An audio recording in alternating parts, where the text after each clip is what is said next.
बेटा last lecture में अपन ने देखा था डक्टुलर सिस्टम। डक्टुलर सिस्टम में मैंने आपको बताया था इंट्रा टेस्टिकुलर डक्ट और एक्स्ट्रा टेस्टिकुलर डक्ट, तो वो एक बार अपन थोड़ा सा जल्दी से रिवाइज कर लेते हैं। रिमेंबर, रिवीजन सबसे इंपॉर्टेंट है क्योंकि डे बाय डे आपका लेक्चर बढ़ता जाएगा। अगर आप चीजों को टाइमली रिवाइज करोगे तो आगे रिलेट करना बहुत आसान रहेगा। Clear? Now look, in the previous class I told you about seminiferous tubule. Seminiferous tubule open in tubuli recti, tubuli recti open in retitestis. Retitestis से क्या निकलती है? वासा एफ्रेंशिया, और वासा एफ्रेंशिया किस में जाकर खुलती है? एपिडिडाइमिस। क्लियर? एपिडिडाइमिस कंटिन्यू करेगा वास डिफरेंस में। वास डिफरेंस के सोलन पार्ट को एम्पुला बोला। एम्पुला और ये याद करो आप सेमाइनल वेसिकल, ये दोनों जिसमें खुलती हैं, इस ट्यूब को आप बोलते हो इजैकुलेटरी डक्ट। और अब स्पर्म कहां पर आया? यूरिथ्रा। यूरिथ्रा में किस पार्ट में आया? प्रोस्टेटिक पार्ट ऑफ यूरिथ्रा में। उसके बाद कहां गया? मेम्ब्रेनस पार्ट ऑफ यूरिथ्रा, और उसके बाद पिनाइल यूरिथ्रा, और फाइनली स्पर्म बाहर निकल गया। Is this clear? तो अगर मैं एक लाइन में आपको बोलूं, ये मैंने आपको क्या बताया? पाथवे ऑफ स्पर्म बना कहां? Seminiferous tubule. तो सेमिनिफेरस ट्यूब्यूल में स्पर्म का फॉर्मेशन होता है जिसको बोलते हैं स्पर्मेटोजेनेसिस, और यहां से होते हुए वो बाहर निकल जाएगा। Is this clear? ठीक, तो ये पाथवे ऑफ स्पर्म मैंने आपको बताया है। क्लियर? नाउ अब अपन बात करेंगे एपिडिडाइमिस। तो मुझे एक लाइन आप बताइए, एक क्वेश्चन। लुक, अगर मैं वासा एफ्रेंशिया को कट कर दूं तो क्या स्पर्म रेटिटेस्टिस से एपिडिडाइमिस में जा पाएगा? No. Clear? Now let's talk about epididymis. तो ध्यान दो, टेस्टिस के पीछे वाले सरफेस पर, डोर्सल सरफेस पर एक हाईली कॉइल्ड ट्यूब होती है एपिडिडाइमिस। तो अब मैं आपको डिटेल बताऊंगा एपिडिडाइमिस के बारे में। Look, this is highly coiled tube and this is 6 meter long. कितनी बताई मैंने? 6 मीटर लॉन्ग और highly coiled tube. Clear? Now अगर मैं एपिडिडाइमिस के बारे में आपको फिर बताऊं तो ये इंटरनली किससे लाइंड होती है? इंटरनली जिससे लाइंड होती है उसको बोलते हो आप स्टीरियोसीलिएटेड एपिथेलियम। क्लियर? स्टीरियोसीलिया वो सीलिया होते हैं जो मोटिलिटी शो नहीं करते हैं, अपनी जैसी जगह है वैसे बने रहते हैं। जो मोटाइल सीलिया होते हैं उन्हें काइनोसीलिया बोलते हैं। क्लियर? नाउ तो इसका काम स्टीरियोसीलिएटेड एपिथेलियम का यहां काम सरफेस एरिया को बढ़ा देना है ताकि ज्यादा से ज्यादा स्पर्म को एकोमोडेट किया जा सके। क्लियर? नाउ तो मैंने क्या बोला यहां पर? This is lined by stereociliated epithelium. Clear? Next, अब ध्यान दो, जब आप एपिडिडाइमिस की बात करोगे तो इसमें आउटर पार्ट पर, आउटर लेयर पर क्या मिलेंगी आपको? Circular muscles. क्या मिलेंगी? Circular muscles. तो ये मैंने आपको बोला, इसमें क्या मिलेंगी? आउटर सर्कुलर मसल, और इनर क्या मिलेगा? स्टीरियोसीलिएटेड एपिथेलियम। क्लियर? नाउ अब देखो, वापस इस डायग्राम पर ध्यान दें। Sperms are produced in seminiferous tubule, और सेमिनिफेरस ट्यूब्यूल से फाइनली होते हुए ये कहां चले जाएंगे? एपिडिडाइमिस। तो ध्यान दो, स्पर्म का स्टोरेज कहां पर होगा? एपिडिडाइमिस। एपिडिडाइमिस में स्पर्म 1 महीने तक स्टोर रह सकते हैं, तो यहां स्पर्म का क्या होगा? स्टोरेज। क्लियर? नाउ तो आपने बात की बेटा, स्टोरेज ऑफ स्पर्म भी कहां होगा? एपिडिडाइमिस। नाउ स्टोरेज के साथ साथ यहां पर स्पर्म का क्या होगा? Functional maturation. कौन सा maturation? Functional maturation. Now functional maturation से अपन क्या समझे ये मैं आपको बताता हूं। लिसन, जब स्पर्म सेमिनिफेरस ट्यूब्यूल से फाइनली कहां पहुंचेगा? एपिडिडाइमिस। तो स्पर्म कहां पहुंच गया? एपिडिडाइमिस। क्लियर? एपिडिडाइमिस में कुछ स्पेसिफिक प्रोटीन उस पर बाइंड करेंगे और स्पर्म के ऊपर प्रेजेंट कुछ चैनल्स खुल जाएंगे। Is this clear? नाउ तो उसको बोलते हैं कैट्स पर, जिसकी अपने को बात नहीं करनी है। क्लियर? तो स्पर्म जब एपिडिडाइमिस में पहले पहुंचा तो स्पर्म में क्या आ गई? मोटिलिटी। क्या आ गई? स्पर्म मोटाइल हुआ। इसका मतलब जब बना था तो वो क्या था? Non motile. क्या था? अब स्पर्म कैसा हो गया? मोटाइल। नाउ जब एपिडाइमिस में स्पर्म मोटाइल हो गया तो अब वो मूव करता रहेगा और अपनी एनर्जी को लूज कर देगा कि नहीं? बोलो यस। तो मोटिलिटी गेन करने के बाद अब वापस क्या करेंगे? स्पर्म को क्या बना देंगे? लेस मोटाइल या इमोटाइल, ताकि उसकी एनर्जी क्या रहे? कंजर्व। क्या रहे? कंजर्व। तो अब एपिडाइमिस में क्या चेंज करवा दें? अब जब ये एपिडाइमिस के अंदर पहुंचा तो पहले इसमें मोटिलिटी गेन हुई, अब एपिडाइमिस में कुछ स्पेसिफिक प्रोटीन इसके साथ जुड़ जाते हैं, इनको बोलते हो आप इनहिबिटरी प्रोटीन।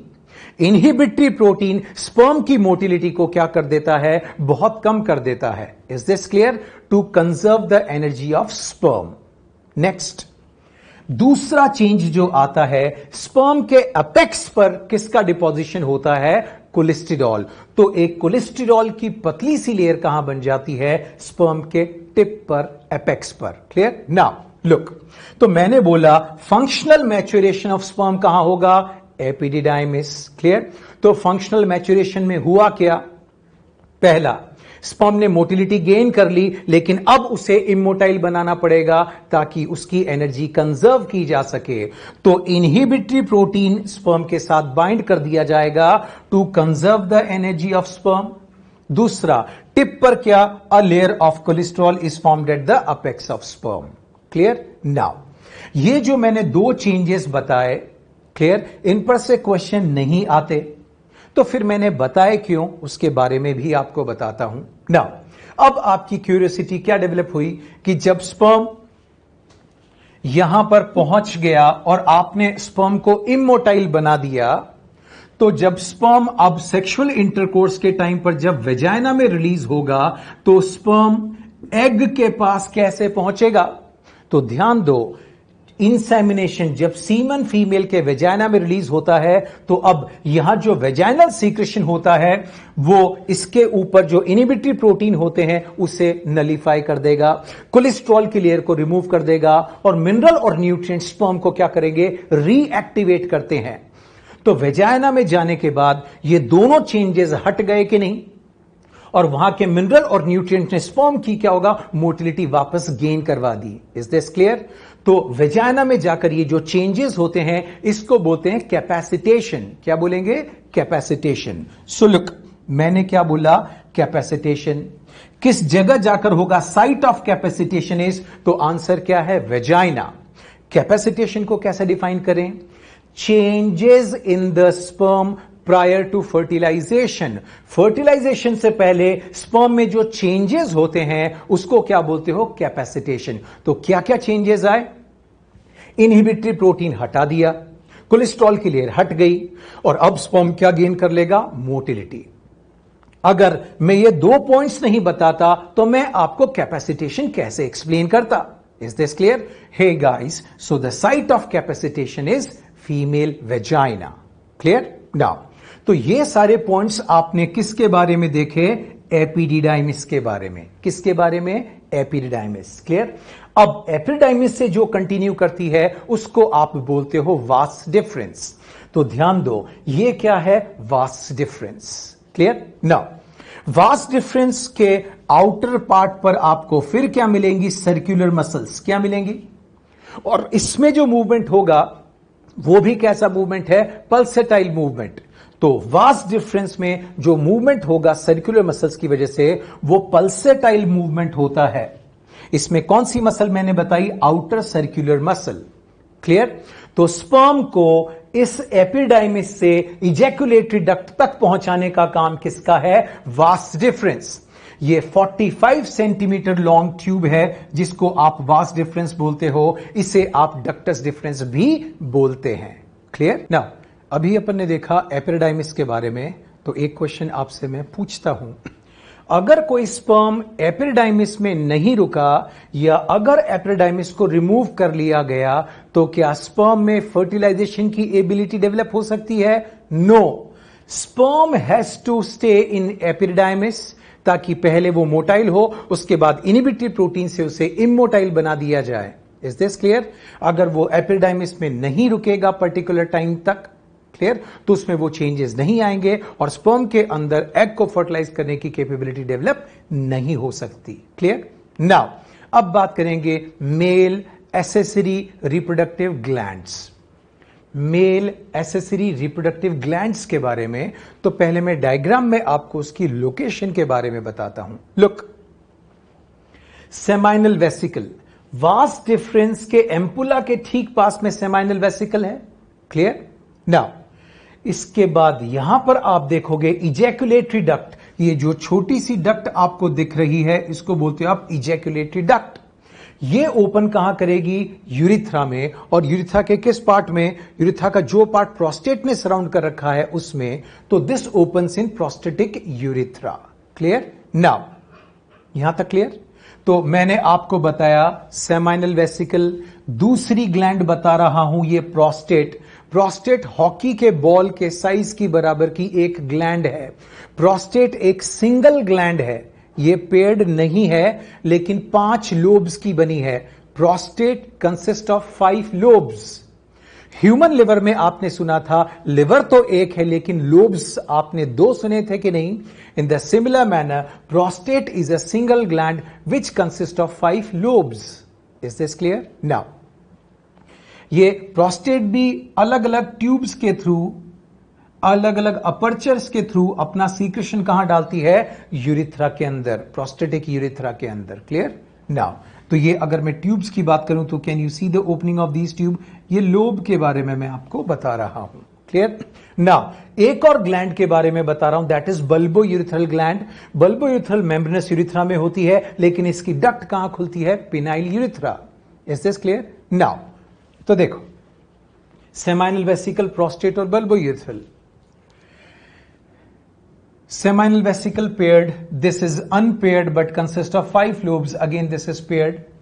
तीनों ग्लैंड का सीक्रेशन कैसा होगा? अल्कलाइन, बिकॉज एसिडिक मीडियम में स्पर्म डिस्ट्रॉय हो जाता है। इनका सीक्रेशन कैसा होगा? Alkaline.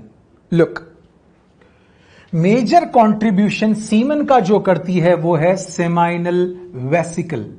Sorry I have mentioned it seminal plasma. ठीक, ये क्या होगा बेटा? इस ग्लैंड को बोलोगे सेमाइनल वेसिकल। क्लियर? नाउ एक पॉइंट मैं आपको बताऊं, what is semen? Sperm plus seminal plasma is termed as semen.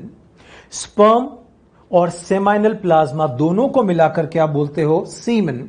तो ये जो सेमाइनल प्लाज्मा है इसको कौन कौन बनाती है? इसको बनाने वाली सेमाइनल वेसिकल है, इसको बनाने में कंट्रीब्यूशन प्रोस्टेट का है, थोड़ा बल्बो यूरिथ्रल ग्लैंड का है, और ये एपिडाइमिस और वास डिफरेंस से भी जो थोड़ा बहुत लिक्विड आता है वो भी सेमाइनल प्लाज्मा बनाने में हेल्प करता है। Is this clear? नाउ तो इन ग्लैंड्स का जो लिक्विड होता है उसमें स्पर्म फ्लोट करते हैं। Is this clear? नाउ तो मेजर कंट्रीब्यूशन 60 to 70% किसका होगा? Seminal vesicle. 25 to 30% कंट्रीब्यूशन किसका होगा? प्रोस्टेट। और बहुत थोड़ा सा कंट्रीब्यूशन किसका होगा? बल्बो यूरिथ्रल या Cowper's gland. Clear? Now bulbo urethral की बात आई है तो एक इंपॉर्टेंट पॉइंट अपन जरूर देखें, that is bulbo urethral gland केवल मेल मैमल्स में मिलती है और किसी में नहीं। Bulbo urethral gland is found only and only in mammals, और मैमल्स में भी केवल मेल मैमल्स के अंदर। क्लियर? नाउ जब इजैकुलेशन होने वाला है, इसका मतलब जब स्पर्म सीमन बॉडी से बाहर निकलेगा तो सबसे पहले जिस ग्लैंड का सीक्रेशन रिलीज होता है वो है bulbo urethral. Bulbo urethral urethra की एसिडिटी को न्यूट्रलाइज कर देता है। क्लियर? क्योंकि जब यूरिन यहां से पास होगा तो आपको पता है यूरिन का पीएच कैसा होगा? Acidic. Clear? Now to neutralize the acidity of urethra किस ग्लैंड का सीक्रेशन रिक्वायर्ड है? Bulbo urethral. So what does it do? It neutralizes the acidity of urethra. Clear? It also helps in lubrication of penis. तो अगर इस gland को remove कर दिया जाए, बल्बो यूरिथ्रल ग्लैंड को रिमूव कर दिया जाए, तो यहां एसिडिटी ढंग से न्यूट्रलाइज नहीं होगी और एसिडिक मीडियम के अंदर स्पर्म की एक्टिविटी बहुत कम हो जाएगी। क्लियर? और जब स्पर्म की एक्टिविटी बहुत ही कम हो गई तो वो एग को फर्टिलाइज करने की कैपेबिलिटी डेवलप नहीं कर पाता है। Is this clear? So if bulbo urethral gland is removed, what will be affected? Fertilization will be affected. Clear? Now let's come back to seminal vesicle. Clear? Now seminal vesicle की बात करोगे, इसके secretion में आपको मिलेगा fructose. Fructose sperm को क्या provide करता है? न्यूट्रिशन। तो फ्रक्टोज केवल और केवल सेमाइनल वेसिकल के सीक्रेशन में होगा और किसी भी ग्लैंड के सीक्रेशन में नहीं होता। दूसरा, प्रोस्टाग्लैंडिन भी कहां मिल रहा है? सेमाइनल वेसिकल के सीक्रेशन में। मेजर प्रोस्टाग्लैंडिन यही सीक्रेट करती है। क्लियर? और इसमें क्या भी मिलेगा? फाइब्रिनोजन। तो फ्रक्टोज, प्रोस्टाग्लैंडिन, फाइब्रिनोजन एटसेट्रा ये कहां मिलते हैं? सेमाइनल वेसिकल के सीक्रेशन में। Clear? Now what does prostaglandin do? Requirement तो नहीं है बट बता देता हूं। जब सीमन वेजाइना में रिलीज होगा तो यह प्रोस्टाग्लैंडिन यूट्रस में क्या करवाएंगे? Reverse peristalsis. तो स्पर्म को ऊपर की तरफ असेंड करने में आसानी होगी। रिवर्स पेरिस्टेल्सिस मतलब यूट्रस का कॉन्ट्रैक्शन उल्टे डायरेक्शन में हो रहा है ताकि स्पर्म ज्यादा से ज्यादा ऊपर की तरफ पहुंच पाए। यह काम किसका? Prostaglandin. Clear? Now next, prostate gland की बात करोगे, इसके सीक्रेशन में आपको मिलेंगे क्लॉटिंग एंजाइम्स। इसका मतलब क्लॉटिंग से कोई ना कोई इसका रिलेशन है कि नहीं? यस। एक क्या मिलेगा? प्रोफाइब्रिनोलाइसिन। क्लियर? जो फाइब्रिन का लाइसिस कर दे उसको क्या बोलते हैं? फाइब्रिनोलाइसिन। और ये इनएक्टिव फॉर्म में है तो बोला प्रोफाइब्रिनोलाइसिन। इसमें स्मॉल अमाउंट में क्या मिलेगा? Citric acid. क्या मिलेगा? फॉस्फेट भी मिलेगा। और क्या भी मिलेगा? कैल्शियम। क्लियर? कैल्शियम स्पर्म की मोटिलिटी को इंक्रीज करवाने में हेल्प करेगा। क्लियर? नाउ अब एक पॉइंट में आपको छोटा सा, रिक्वायर्ड नहीं है लेकिन एक्सप्लेन कर देता हूं। देखो, ये आपने बल्बोयूरेथ्रल ग्लैंड के बारे में सुना था कि ये केवल मैमल्स में मिलती है और यूरिथ्रा की एसिडिटी को न्यूट्रलाइज करने में हेल्प करती है। कौन सी gland? This is bulbourethral gland. Is this clear? Now देखो, जब सीमन इजैकुलेट होगा, क्लियर, तो उस वक्त वास्ट डिफरेंस की बात करोगे, इसमें कॉन्ट्रैक्शन होगा और स्पर्म को कहां डाल दिया जाएगा? इजैकुलेटरी डक्ट में। जब स्पर्म इजैकुलेटरी डक्ट में गया तो अब सेमाइनल वेसिकल अपना सीक्रेशन कहां डाल देगी? इजैकुलेटरी डक्ट में। तो स्पर्म के साथ किसका सीक्रेशन मिल गया? सेमाइनल वेसिकल का। अब स्पर्म और सेमाइनल वेसिकल का सीक्रेशन कहां पहुंचा? Prostatic urethra. अब प्रोस्टेट अपना सीक्रेशन कहां डाल देगी? यहां पर। क्लियर? तो ध्यान दो, जब सेमाइनल वेसिकल और प्रोस्टेट का सीक्रेशन मिल जाता है तब सीमन क्या कर जाता है? कोऑगुलेट। क्लियर? कोऑगुलेट मतलब सीमन थिक हो जाता है, गाढ़ा हो जाता है। Is this clear? और ये थिक सीमन ही बॉडी से बाहर इजैकुलेट होता है। तो जब सीमन मेल की बॉडी से बाहर निकलता है तब मैंने आपको बताया था टर्म क्या यूज करेंगे? इजैकुलेशन। क्लियर? तो जो सीमन बाहर इजैकुलेटेड होता है वो थिक फॉर्म में होता है, मतलब वो कोऑगुलेटेड फॉर्म में होता है। Is this clear? नाउ मैंने आपको एक ग्लैंड बताई सेमाइनल वेसिकल। यस। मैंने एक और ग्लैंड बताई prostate. Of course yes. Clear? Now seminal vesicle के सीक्रेशन में आपको क्या मिलता है? फाइब्रिनोजन। क्या बोला था मैंने? फाइब्रिनोजन। क्लियर? और प्रोस्टेट के सीक्रेशन में मैंने क्या बताया था आपको? Clotting enzymes. शॉर्ट में लिख रहा हूं बेटा, क्लॉटिंग एंजाइम्स। क्लियर? और यहां मैंने आपको बताया एक और चीज मिलती है, प्रोफाइब्रिनोलाइसिन। यहां क्या भी मिलेगा? प्रोफाइब्रिनोलाइसिन। क्लियर? नाउ अब देखो, जब सेमाइनल वेसिकल और प्रोस्टेट दोनों का सीक्रेशन मिक्स हुआ तब क्या हुआ? इस क्लॉटिंग एंजाइम ने फाइब्रिनोजन को किसमें कन्वर्ट कर दिया बेटा? फाइब्रिन। किसमें कन्वर्ट कर दिया? फाइब्रिन। और फाइब्रिन जैसे ही बना, सीमन क्या कर गया? कोऑगुलेट हो गया। जो पानी की तरह था अब वो विस्कस हो गया, थिक हो गया। क्लियर? नाउ अब सीमन का कोऑगुलेशन कहां हुआ? यूरिथ्रा में। और कोऑगुलेटेड सीमन ही बाहर निकलेगा कि नहीं? तो मैं यहां लिखता हूं इजैकुलेशन। क्या लिखूंगा? Ejaculation of coagulated semen. मैंने लिखा ejaculation of coagulated semen. Now जब सीमन बॉडी से बाहर निकलेगा तो आधे घंटे के अंदर अंदर, बॉडी से इजैकुलेट होने के बाद आधे घंटे के अंदर अंदर वापस लिक्विड फॉर्म में आ जाएगा। Is this clear? क्यों? ध्यान से सुनो, ये लिखता हूं लिक्विफिकेशन ऑफ सीमन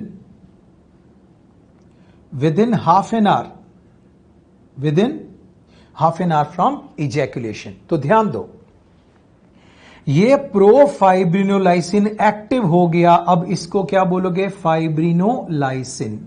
पहले इनएक्टिव फॉर्म में था कि नहीं? नाउ ये फाइब्रिनोलाइसिन फाइब्रिन का क्या करेगा? लाइसिस कर देगा। तो जिस फाइब्रिन ने थिक बनाया था, कोगुलेट किया था, फाइब्रिन हट गया, तो ये वापस लिक्विड फॉर्म में आ जाएगा। Is this clear? ताकि स्पर्म अब तैर पाए। Is this clear? Now thick suspension में एक बार फिर स्पर्म नहीं तैर सकता। क्लियर? उसकी एनर्जी क्या रहेगी? कंजर्व्ड, क्योंकि प्रोस्टेट का सीक्रेशन स्पर्म को एक्टिव कर देगा। तो एक बार फिर आपने क्या की? एनर्जी को कंजर्व किया। बट मैंने आपको पहले ही बोला था, मैकेनिज्म ऑफ कोगुलेटेड सीमन या mechanism of coagulation of semen पर आपको ध्यान नहीं देना। क्लियर? तो एसेसरी रिप्रोडक्टिव ग्लैंड्स क्लियर हैं कि नहीं? सेमाइनल वेसिकल, प्रोस्टेट और बल्बोयूरेथ्रल ग्लैंड। एसिडिटी को न्यूट्रलाइज करना बल्बोयूरेथ्रल का काम था। बल्क सीमन बनाने में हेल्प कौन कर रहा था? Seminal vesicle. करीब 20 to 30% कंट्रीब्यूशन प्रोस्टेट का था कि नहीं? Clear? Now let's talk about semen. What is semen? जैसे मैंने आपसे पहले भी बोला था, semen is sperm plus seminal plasma. Seminal plasma क्या है? Secretion of seminal vesicle, secretion of prostate gland, secretion of bulbourethral gland, and the liquid which is secreted by accessory ducts like vas deferens, epididymis, etc. तो vas deferens, epididymis ये सब क्या होगा? Male accessory reproductive ducts हैं। तो इन सब के secretion को कलेक्टिवली क्या बोलते हो? Seminal plasma.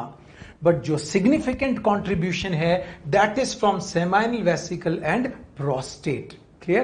Now, अब देखो, when we are talking about semen, it is alkaline. Semen कैसा है? Alkaline. 7 से ज्यादा होता है तो अल्कलाइन, 7 से कम होगा तो क्या बोलते हो? एसिडिक। और 7 है pH तो क्या बोलोगे? Neutral. So this is alkaline. Clear? Now volume 3 to 4 ml पर इजैकुलेशन। एक बार जो सीमन का वॉल्यूम, जो सीमन का अमाउंट एक इजैकुलेशन में बाहर निकलेगा वो करीब 3 to 4 ml होता है। Clear? Now talking about sperm count. NCERT ने स्पर्म काउंट क्या बताया है? तो ध्यान से सुनो। It is 200 to 300 million sperm पर इजैकुलेशन। एक बार में जो सीमन इजैकुलेट होगा उसमें कम से कम 200 to 300 मिलियन स्पर्म होना चाहिए। Is this clear? Now let's talk about the normal criteria for fertility. Clear? Now fertility का नॉर्मल क्राइटेरिया क्या है इसके बारे में आपको बताता हूं। क्लियर? ध्यान दो। फॉर एग्जाम्पल, फर्स्ट डिवीजन 60% से लेकर 100% तक सब फर्स्ट डिवीजन है कि नहीं? बट मिनिमम फर्स्ट डिवीजन के लिए कितना चाहिए? 60%। क्लियर? नाउ तो आपने बोला 200 to 300 मिलियन स्पर्म है। आउट ऑफ दिस अगर आप इसकी बात करो तो 60% should have normal shape size. Clear? Total sperm जो मैंने आपको बताया है इसमें कम से कम फर्टाइल कहलाने के लिए 60% स्पर्म क्या होने चाहिए? नॉर्मल शेप साइज के। क्लियर? सारे नॉर्मल हो तो बहुत अच्छी बात है, but we are talking about the minimum criteria. Clear? Now इसका मतलब बाकी एबनॉर्मल होगा तो भी चल जाएगी बात। नाउ आउट ऑफ दिस 60%, तो जो मैंने आपको बोला 200 to 300 मिलियन स्पर्म पर इजैकुलेशन होना चाहिए कि नहीं? इनमें से कम 60% sperm should have normal shape size. कितना? 60% sperm should have normal shape size. Clear? Now out of this 60, ये जो नॉर्मल है इनमें से कम इनमें से 40%। क्लियर?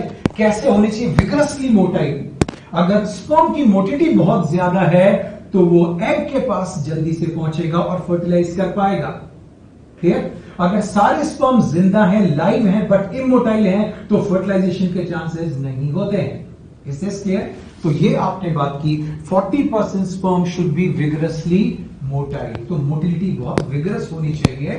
तो टोटल का 60% नॉर्मल हो, और ये जो नॉर्मल है इन नॉर्मल में से भी जो 40% है वो नॉर्मल मोटिलिटी बहुत ज्यादा विग्रस मोटिलिटी वाले होने चाहिए। Is this clear? नाउ तो यहां मैंने आपको बताया this is the criteria for the normal fertility. Clear ना। अब एक टर्म आपने सुनी है इनफर्टाइल, क्लियर ना। अगर किसी मेल में स्पर्म से रिलेटेड कोई प्रॉब्लम आती है तो उस मेल को क्या बोलते हैं, इनफर्टाइल, क्लियर। और इनफर्टिलिटी के क्या क्या रीजंस हो सकते हैं वो मैं आपको बता दूं। लिस्ट, एक टर्म है आपके पास ओलिगोस्पर्मिया। ओलिगो मतलब जब स्पर्म काउंट नॉर्मल से कम हो, तो ओलिगोस्पर्मिया मतलब when sperm count is less than normal. जब 1 ml सीमन में 20 मिलियन से कम स्पर्म काउंट मिले तो कंडीशन को बोलेंगे ओलिगोस्पर्मिया, क्लियर। नेक्स्ट, एजूस्पर्मिया। जब सीमन में स्पर्म एब्सेंट होता है तो उसको बोलते हो एजूस्पर्मिया। क्या बोलेंगे, एजूस्पर्मिया, क्लियर ना। एक और बात करते हैं एस्थेनोस्पर्मिया। जब स्पर्म, क्लियर, नॉर्मल है, लाइव है, क्लियर, लेकिन मोटिलिटी नॉर्मल से कम है। Sperm live normal shape size के हैं लेकिन मोटिलिटी नॉर्मल से काफी कम है, तो उस कंडीशन को बोलोगे एस्थेनोस्पर्मिया, क्लियर। ऐसे स्पर्म फर्टिलाइज नहीं कर पाएंगे, मुश्किल से कर पाएंगे, क्लियर ना। टेरेटोस्पर्मिया की बात करेंगे। टेरेटोस्पर्मिया क्या है, एबनॉर्मल मॉर्फोलॉजी ऑफ स्पर्म। अगर स्पर्म एबनॉर्मल मॉर्फोलॉजी के हैं, एबनॉर्मल शेप साइज के हैं, तो इसको बोलते हैं टेरेटोस्पर्मिया। अगर किसी मेल में इनमें से कोई भी एक कंडीशन है तो वो क्या होगा, इनफर्टाइल। क्या होगा वो, इनफर्टाइल। और प्रॉब्लम को बोलेंगे इनफर्टिलिटी। तो ध्यान दो, मैंने बोला इनफर्टाइल, क्लियर, इसका मतलब है unable to perform fertilization. Infertile male coitus कर सकता है, सेक्सुअल इंटरकोर्स तो कर सकता है, but problem lies with his sperm. तो इनफर्टाइल की बात करोगे, unable to fertilize, unable of what, fertilization. इसके स्पर्म एग को फर्टिलाइज करने के लिए केपेबल नहीं है, किसी की एक रीजन की वजह से इनमें से हो सकता है ना। जब इनफर्टाइल मैंने आपको बताया है तो साथ साथ में एक टर्म और बता देता हूं, इंपोटेंसी, क्लियर। इंपोटेंसी मतलब होता है failure of erection of penis. अगर किसी मेल की पेनिस में इरेक्शन नहीं हो पा रहा तो ऐसे मेल को बोलते हैं इंपोटेंट, और उस प्रॉब्लम को बोलते हैं इंपोटेंसी। तो इंपोटेंट कॉइटस नहीं कर सकता, इसलिए फादर नहीं बन पाता, और इनफर्टाइल मेल के अंदर स्पर्म से रिलेटेड प्रॉब्लम है, इसलिए वो फादर नहीं बन पा रहा। तो इनफर्टाइल कॉइटस तो कर सकता है, problem lies with sperm, but अगर कोई इंपोटेंट है तो वो कॉइटस ही नहीं कर सकता, तो फादर कैसे बने, क्लियर ना। एक ड्रग का आपने नाम सुना है, वयाग्रा। वयाग्रा जो ड्रग है उसमें जो सॉल्ट है उसका नाम है सिल्डेनाफिल साइट्रेट। क्या नाम है, सिल्डेनाफिल साइट्रेट, क्लियर। और ये इंपोटेंसी जो प्रॉब्लम है इसको ट्रीट करने में यूज की जाती है ड्रग, क्लियर। बट अब क्वेश्चंस उस पर नहीं आते हैं तो अपन बात नहीं करते हैं, clear. So I hope infertility और इंपोटेंसी दोनों टर्म आपको क्लियर होगी, क्लियर ना। तो ये आपने बात की semen, seminal plasma and all. अब जब एजूस्पर्मिया की बात आ रही है तो एक छोटी सी लाइन में आपको बता दूं, लुक, किसी मेल के अंदर अपन क्या करते हैं, वेसेक्टोमी। क्या करेंगे, तो जब आप वेसेक्टोमी करते हैं तो इस वास डिफरेंस को कट कर देते हैं। कट करने के बाद इसके एंड को सर्जिकल थ्रेड से टाई अप कर देते हैं। तो अब ध्यान दो, स्पर्म यहां से क्या आगे जा पाएगा, नो, क्लियर। स्पर्म यहां से आगे नहीं जा पाता। तो इस मेल में जब जब ये कॉइटस करेगा सीमन तो रिलीज होगा, seminal vesicle, prostate, bulbo urethra, इनका सीक्रेशन तो रिलीज होगा, लेकिन स्पर्म पीछे से नहीं आ पा रहे हैं, तो semen is without sperm, clear. तो मेल के अंदर जब आप वेसेक्टोमी करते हैं तो फाइनल कंडीशन कौन सी ले आते हैं, एजूस्पर्मिया, क्लियर ना। तो क्या वेसेक्टोमी करने के बाद मेल में स्पर्मेटोजेनेसिस बंद हो गया, नो, स्पर्मेटोजेनेसिस कंटिन्यू रहेगा। सेमाइनल, ये सेमिनिफेरस ट्यूब्यूल से स्पर्म एपिडाइमिस में जाएंगे, बट एपिडाइमिस में वहां ये एब्जॉर्ब होते जाएंगे, वहां इनका फैगोसाइटोसिस होता जाएगा। Is this clear now. अब जो मैंने आपको वेसेक्टोमी के बारे में बताया है इसकी डिटेल जब आएगी तो एक बार फिर मैं आपको वापस रिलेट करूंगा, clear now. Let's talk about histology of seminiferous tubule. ठीक, तो समझें क्या है। याद करो, मैंने आपको टेस्टिस में स्ट्रक्चर शुरू में बताया था। ट्यूनिका एल्बुजिनिया ने इस तरह के सेप्टम बनाए, और सेप्टम की वजह से 1, 2, 3 इस तरह से कंपार्टमेंट्स बने, जिसको बोला टेस्टिकुलर लोब्यूल्स। टेस्टिकुलर लोब्यूल्स में क्या मिलेंगे? सेमिनिफेरस ट्यूब्यूल, और ये सेमिनिफेरस ट्यूब्यूल है जहां पर क्या होगा? स्पर्मेटोजेनेसिस। तो spermatogenesis occurs inside the seminiferous tubule. Now दो एडजेसेंट सेमिनिफेरस ट्यूब्यूल, सपोज ये भी सेमिनिफेरस ट्यूब्यूल ये भी है, तो दो एडजेसेंट सेमिनिफेरस ट्यूब्यूल के बीच में यहां पर क्या है? Interstitial space. और इंटरस्टिशियल स्पेस में क्या क्या चीज मिलेंगी? तो ध्यान दो, इंटरस्टिशियल स्पेस में सेल्स मिलेंगे जिनको बोलते हैं लेडिग सेल्स। क्या बोलेंगे? Leydig cells. क्लियर? यहां मिलेंगी आपको ब्लड वेसल्स। क्या मिलेंगी? Blood vessels. और यहां क्या मिलेंगे? Immunologically competent cells. क्या मिलेंगे इसमें? Immunologically competent cells. Is this clear? Now ये जो लेडिग सेल्स हैं ये मेल सेक्स हार्मोन प्रोड्यूस करते हैं। Leydig cells they produce male sex hormone that is termed as androgen. Androgen को आप टेस्टोस्टेरोन भी बोल देते हैं। वैसे androgen is a group of hormone but the major constituent of that androgen is testosterone, but at your level androgen and testosterone is one and the same thing and these can be used interchangeably. Clear? Now तो interstitial space में Leydig cells हैं, testosterone produce करेंगे और ये testosterone diffuse करके कहां चला जाएगा? ब्लड वेसल्स में। क्लियर? नाउ अब देखो, ये आपने बात की सेमिनिफेरस ट्यूब्यूल। सपोज ये सेमिनिफेरस ट्यूब्यूल है और मैं इसको कट करता हूं तो इसकी क्या नजर आएगी आपको? Cross section. सो लुक, ये एक सेमिनिफेरस ट्यूब्यूल, ये थर्ड सेमिनिफेरस ट्यूब्यूल। तो सेमिनिफेरस ट्यूब्यूल के बीच में जो स्पेस है मैंने क्या बोला था? Interstitial space. और इंटरस्टिशियल स्पेस में क्या बोला था मैंने? यहां मैंने आपको बोला था इंटरस्टिशियल स्पेस के अंदर क्या क्या चीज मिलेगी आपको? लेडिग सेल्स, क्योंकि इंटरस्टिशियल स्पेस में मिल रहे हैं इसलिए बोलता है इंटरस्टिशियल सेल्स। यहां क्या मिलेंगे? You will find blood vessels. और यहां क्या मिलेंगे? Other immunologically competent cells. Clear?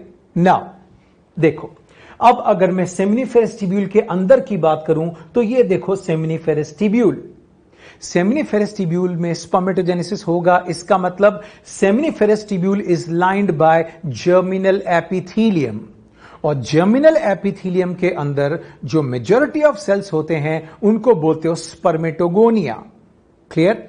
तो ये जो मेजॉरिटी ऑफ सेल्स दिख रहे हैं इनको बोलोगे स्पर्मेटोगोनिया, और जो लंबे वाले सेल्स दिख रहे हैं इनको बोलते हो आप सर्टोली सेल्स। क्या बोलेंगे? Sertoli cells. Spermatogonia constantly divide करते हैं और अब आगे बनने वाले जो सेल्स होते हैं स्पर्मेटोगोनिया से डिवीजन के बाद, primary spermatocyte, secondary spermatocyte, spermatid और स्पर्म, तो ये आगे की जो भी स्टेजेस हैं they draw nutrition from Sertoli cells. इन सबको न्यूट्रिशन कौन प्रोवाइड करेंगे? Sertoli cells. क्लियर? लेकिन स्पर्मेटोगोनिया को न्यूट्रिशन कौन नहीं देते? Sertoli cells. क्लियर? नाउ तो देखो, सेमिनिफेरस ट्यूब्यूल की बात करोगे आप तो इसके बाहर जो आपको एक लेयर मिलेगी कनेक्टिव टिश्यू की, क्लियर, उसको बोलते हैं tunica propria. Clear? Now seminiferous tubule अंदर से किससे लाइंड है? बोला था आपको जर्मिनल एपिथेलियम। इसके मेन सेल्स कौन से हैं? स्पर्मेटोगोनिया। कौन से सेल्स हैं? स्पर्मेटोगोनिया। और ये जो लंबे वाले सेल्स दिख रहे हैं इनको बोलते हैं सर्टोली सेल्स या नर्स सेल्स। क्लियर? नाउ अब देखो, स्पर्मेटोगोनिया डिवाइड करते जाएंगे और बाकी जो डिवाइड होके सेल्स अब आगे डेवलप हो रहे हैं, जो डिवाइड होके अब जो सेल्स बने हैं वो सब न्यूट्रिशन कहां से लेते हैं? इन सेल्स से, जिनको बोलते हो आप सर्टोली सेल्स। क्लियर? नाउ अब देखो, let's talk about the function of Sertoli cells. लेकिन उससे पहले आपको जो मैंने यहां बताया था इंटरस्टिशियल स्पेस, यहां मैंने बोला था लेडिग सेल्स। क्या बोला था? ब्लड वेसल्स और इम्यूनोलॉजिकली कॉम्पिटेंट सेल्स। तो एक लाइन, लेडिग सेल्स को बोला था इंटरस्टिशियल सेल्स और ये सीक्रेट करते हैं मेल सेक्स हार्मोन एंड्रोजन या टेस्टोस्टेरोन। क्लियर?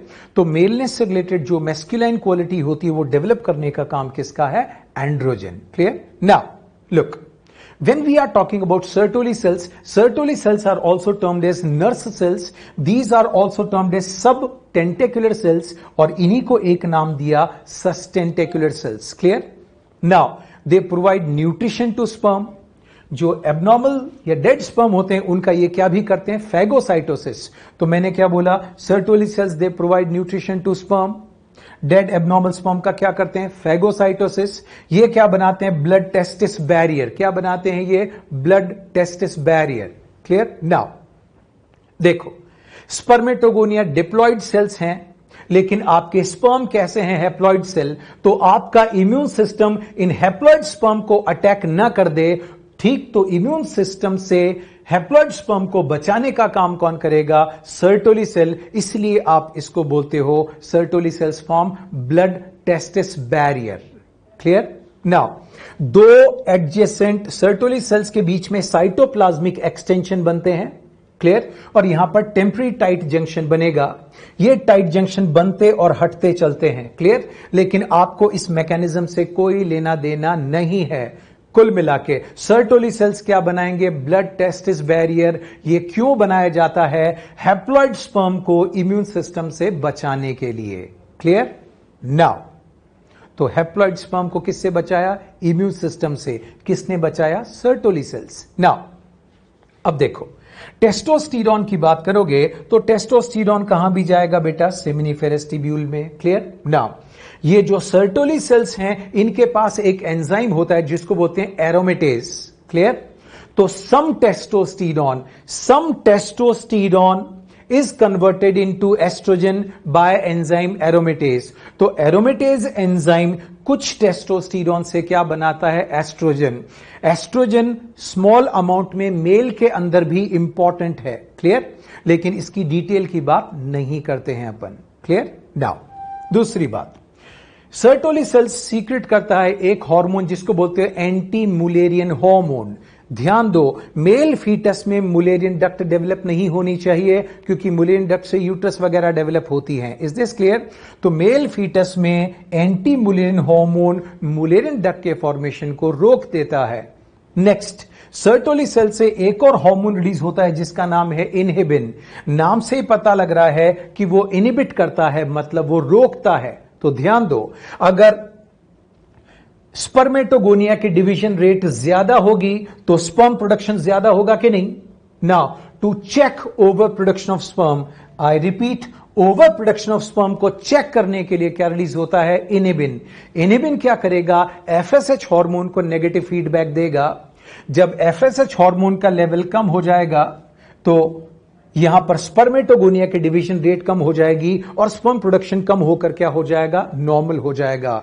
सो ध्यान दो, ओवर प्रोडक्शन ऑफ स्पर्म को कम करवाने वाला हार्मोन कौन है? इनहिबिन। इनहिबिन किसको नेगेटिव फीडबैक देता है? मेनली एफएसएच को मेनली वो नेगेटिव फीडबैक देता है। जब हार्मोनल मेथड की बात आएगी तब मैं आपको ये एक्सप्लेन करूंगा। और एक और point, ABP, androgen binding protein. मैंने क्या बोला? एबीपी। इसका फुल फॉर्म क्या बोला? Androgen binding protein. अगर मैं बोलूं ये क्या काम कर रहा है तो मैं बोलूंगा it concentrates testosterone. It concentrates what? Testosterone inside the seminiferous tubule. Clear? Now किसको कंसंट्रेट करेगा? टेस्टोस्टेरोन को। कहां पर? Seminiferous tubule. तो ध्यान दो, एंड्रोजन बाइंडिंग प्रोटीन टेस्टोस्टेरोन को अंदर आने दे रहे हैं और उसे ट्रैप कर लेते हैं ताकि सेमिनिफेरस ट्यूब्यूल में टेस्टोस्टेरोन की हाई कंसंट्रेशन मेंटेन की जा सके। Is this clear? बिकॉज ये भी किसको इंफ्लुएंस करेगा? स्पर्मेटोजेनेसिस के आगे वाले स्टेप्स को। क्लियर? तो सर्टोली सेल्स के फंक्शन क्लियर है। They provide nutrition to sperm, phagocytosis of abnormal dead sperm, blood testis barrier बना रहा है ताकि हैप्लॉइड स्पर्म्स को इम्यून सिस्टम से बचा सके। कुछ टेस्टोस्टेरोन को कन्वर्ट करके किसमें कन्वर्ट कर रहा है? एस्ट्रोजन।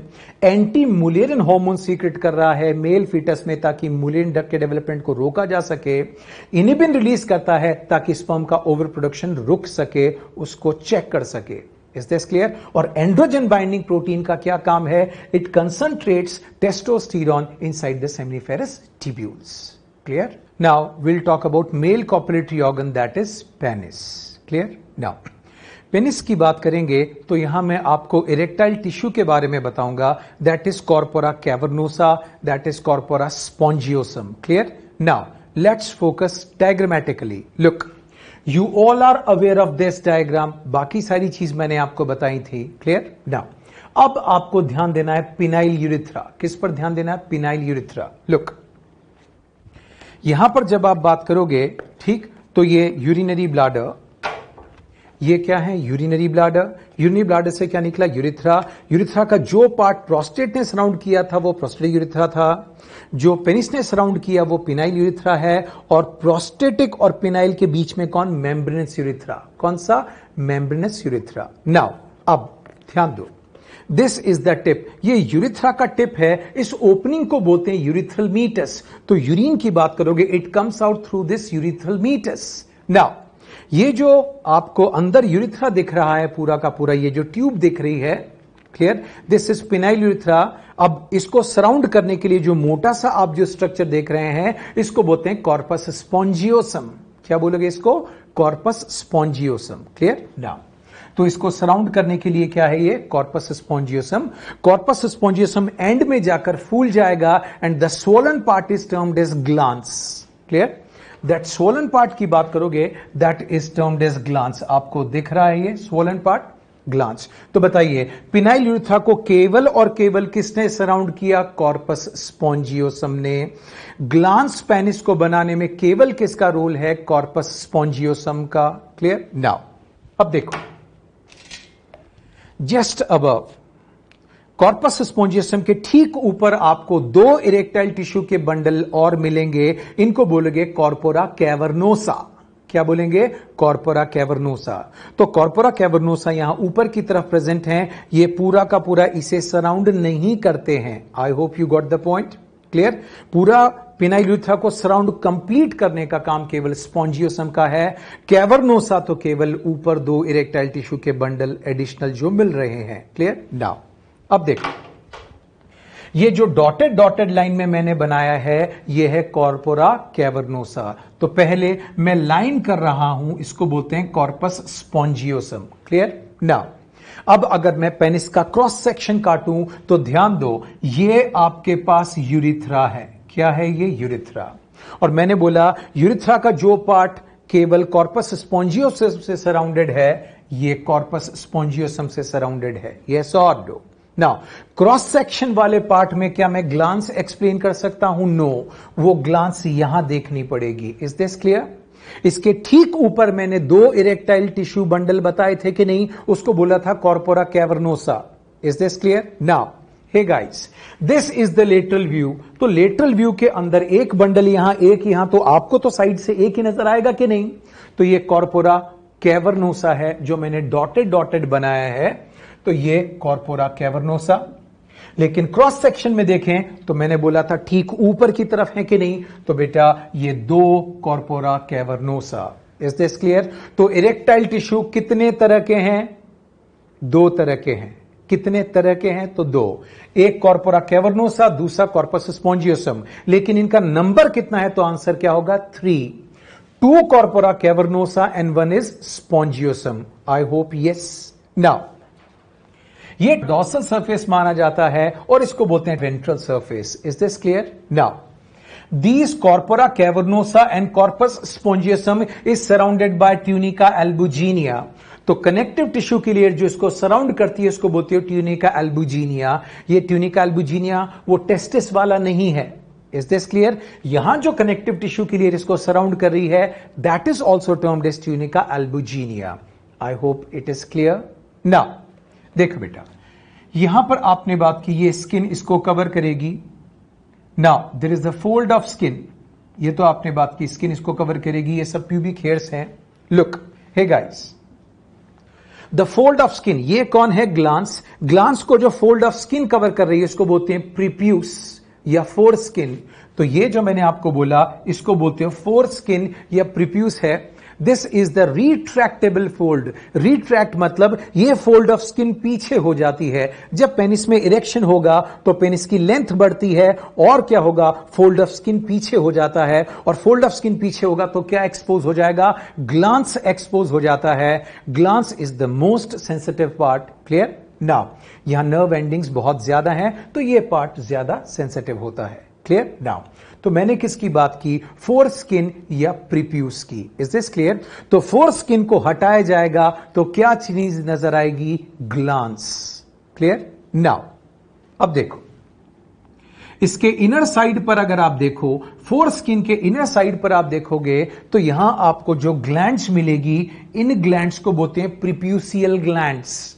हे, मैंने क्या बोला? इन ग्लैंड्स को बोलोगे प्रीप्यूसियल ग्लैंड्स, और प्रीप्यूसियल ग्लैंड का जो सीक्रेशन होता है उसको बोलते हैं स्मैग्मा। तो प्रीप्यूसियल ग्लैंड्स क्या सीक्रेट करेगी? Smegma. Remember, preputial glands are modified oil glands, जिनको आप बोलते हो sebaceous glands. Is this clear? ये स्मैग्मा फोर स्किन को ग्लैंड से चिपकने नहीं देता और इजीली क्या होगा? रिट्रैक्ट करने में भी हेल्प करता है। नाउ लुक, कभी कभी फोल्ड ऑफ स्किन ग्लैंड से चिपका रह जाता है। क्लियर? ये यूरिथ्रल मीटस के पास आ गया तो मैच्योरेशन में दिक्कत होने लगेगी। Is this clear? नाउ तो अगर foreskin को, if foreskin is removed surgically, then you use term called circumcision। तब अपन क्या बोलते हैं इसको? circumcision। तो अगर fold of skin, जिसको आप प्रीप्यूस बोलते हैं, इसको सर्जिकली रिमूव कर दिया जाए तो इसको क्या बोलते हैं? circumcision। क्लियर? नाउ तो ये आपने बात की, this was the literal view of penis, this is the cross section of penis, और ये लॉन्गिट्यूडनल बट वेंट्रल सेक्शन की बात कर रहे हैं पेनिस का। तो एक बार फिर ध्यान दें, यहां तक सब मैंने बता दिया था, वापस देखें। पिनाइल यूरेथ्रा को कवर सराउंड केवल कौन करता है? Corpus spongiosum. कौन करेगा? Corpus spongiosum.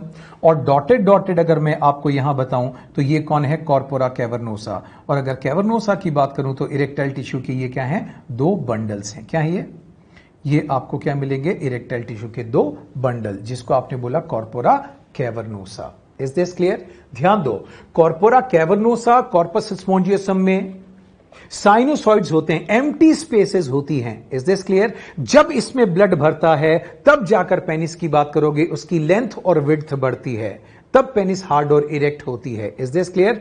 तो ब्लड फिलिंग की वजह से penis becomes hard and erect, penis की लेंथ बढ़ जाती है, पेनिस की विड्थ बढ़ जाती है। एक पतले लंबे बलून के अंदर अगर आप पानी भर दोगे तो बलून की विड्थ बढ़ जाएगी, बलून की लेंथ बढ़ जाएगी, और balloon will behave like a hydrostatic skeleton. Human penis के अंदर बोन नहीं होती, ह्यूमन पेनिस में कोई हड्डी नहीं होती, लेकिन फिर भी ब्लड फिलिंग की वजह से वो टेम्पररी हार्ड और इरेक्ट हो जाता है, और जब हार्ड और इरेक्ट होगा तभी सेक्सुअल इंटरकोर्स पॉसिबल है। अगर पेनिस में हार्डनिंग इरेक्शन नहीं हो रहा तो उस प्रॉब्लम को आप इंपोटेंसी बोलते हैं। क्लियर? पिनाइल यूरिथ्रा, जैसे मैंने आपको बताया था, ये केवल किससे होकर पास होता है? Corpus spongiosum. किससे? Corpus spongiosum. Look, this urethra is surrounded only and only by corpus spongiosum, not by corpora cavernosa। तो अगर मैं यहां पर आपको एक पॉइंट बताऊं, penile urethra it traverse through corpus spongiosum. Traverse मतलब it passes through only corpus spongiosum. Clear? Now एक पॉइंट मैं आपको बता ही चुका हूं, penis is the male copulatory organ, इसको इंट्रोमिटेंट ऑर्गन भी कहते हैं। इंट्रोमिटेंट मतलब होता है इंसर्ट ऑर्गन। सेक्सुअल इंटरकोर्स के टाइम पर पेनिस को वेजाइना में इंसर्ट किया जाता है, इसलिए इसको बोलते हो आप इंसर्ट ऑर्गन। क्लियर? नाउ अब देखो, this is purely a vascular phenomenon controlled by nervous system. ये प्योरली एक वेस्क्यूलर फिनोमिनन है जो नर्वस सिस्टम से मेनली कंट्रोल्ड होता है। क्लियर? जैसे मैंने आपको अभी बलून के एग्जाम्पल के बारे में बताया, तो ये जो स्पेसेस, इसमें जो साइनोसॉइड्स होते हैं कॉर्पोरा कैवर्नोसा और स्पॉन्जियोसम में, इनमें ब्लड की फीलिंग होती है, पेनिस की लेंथ बढ़ती है, विड्थ बढ़ती है, penis becomes hard and erect. Clear? Now look, maturation and ejaculation do not occur at the same time. Urine का पास होना और सीमन का पास होना दोनों एक टाइम पर नहीं होते। क्यों नहीं है उसके बारे में बताता हूं। लिसन, यहां आप बात करोगे इंटरनल स्फिंक्टर और ये आप बात करोगे external sphincter. Is this clear? Now look, autonomic nervous system consist of parasympathetic and sympathetic. Parasympathetic is responsible for erection of penis. Parasympathetic की बात करोगे, ये किसके लिए रिस्पॉन्सिबल होगा? Erection of penis. क्लियर? जबकि सीमन इजैकुलेशन के लिए कौन रिस्पॉन्सिबल होता है? Sympathetic nervous system. Is this clear? ज्यादा एक्साइटमेंट में सीमन जल्दी रिलीज होगा, क्योंकि सिंपैथेटिक की बात करोगे ये किस में काम करेगा? इमरजेंसी कंडीशन के अंदर काम करने वाला आपने सुना होगा कौन है? Sympathetic nervous system. किसको? इजैकुलेशन ऑफ सीमन को कंट्रोल करेगा। Now listen, maturation. मैच्योरेशन को भी कौन कंट्रोल करता है? पैरासिंपैथेटिक। तो ध्यान दो, जब ये रिलैक्स होगा, that is nervous system control कर रहा है, जब ये रिलैक्स होगा तब यूरिन पास होगा, उस वक्त सीमन पास नहीं होगा। So one word answer, maturation is controlled by parasympathetic nervous system and ejaculation is controlled by sympathetic nervous system. इसलिए maturation and ejaculation do not occur at the same time. Clear? Now, ये opening के बारे में मैं आपको बता चुका था। इस ओपनिंग को क्या बोलते हो आप? Urethral meatus. Is this clear? Clear? Now, mechanism of erection of penis के बारे में अपने को बात नहीं करनी, उससे रिलेटेड कोई क्वेश्चंस नहीं होते हैं। Clear? Let's talk about few terms. Now, spermiation, release of sperm from seminiferous tubule. जब स्पर्म सेमिनिफेरस ट्यूब्यूल से रिलीज होता है, ध्यान दो, सर्टोली सेल में एम्बेडेड होता है, न्यूट्रिशन लेता हुआ फाइनली अब यहां से रिलीज होगा, और सेमिनिफेरस ट्यूब्यूल से जब रिलीज होता है उसको बोलते हैं spermiation. So release of sperm from seminiferous tubule is termed as spermiation. Release of sperm from testis is termed as semination. Release of sperm outside male body is termed as ejaculation. तो male body से जब बाहर निकलेगा sperm तो इसको बोलते हो ejaculation, और जब फीमेल वेजाना में एंटर कर जाए तब उसको बोलते हैं इंसेमिनेशन। क्लियर? नाउ, तो spermiation clear, ejaculation frequently clear ही है आपको जो कई बार टर्म्स यूज की, और एक इंसेमिनेशन जब फीमेल वेजाना में एंटर कर जाए। तो ये तीन टर्म्स कंपैरेटिवली ज्यादा इंपॉर्टेंट हैं, और सबसे ज्यादा इंपॉर्टेंट है आपका रिवीजन। हर लेक्चर के बाद रिवाइज करना बहुत जरूरी है, तो ये ध्यान रखिएगा।